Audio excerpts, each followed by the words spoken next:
Hola nois, avui us ensenyaré les sortides amb taco. Aquests tacos són de valoració primer, no són regulables, són estàtics, no es poden regular d'inclinació com els professionals, que després els veurem, i doncs us ensenyaré com es mostra una sortida de velocitat amb aquests tacos. Me parece que el que antes ha sido mejor.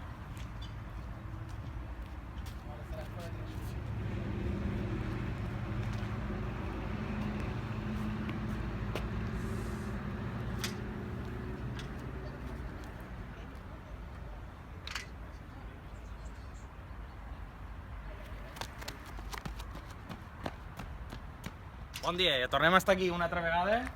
Us explicarem ara els tacos de competició.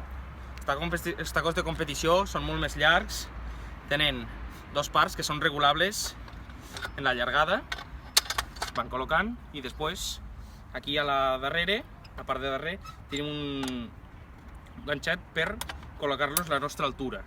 Això són regulables per totes les edats i això s'utilitza sol en períodes de competició.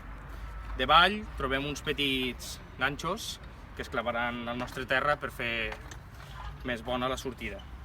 Faré un petit exemple de com haurem de fer una bona sortida amb tacos.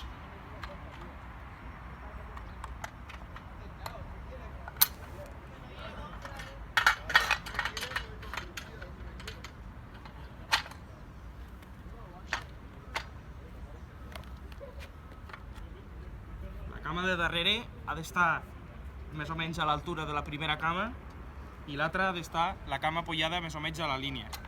Amb la cama de darrere hem de fer un angle de 110 graus i amb la de davant un angle de 90. Inclinar el cul i el cap cap a baix per a proporcionar una sortida molt més dinàmica. Els dits ens apoyarem amb les llemes el més a prop possible de la línia i farem un balanceig del cos cap endavant. Quan ens doni la sortida, aixequem i cap a fora.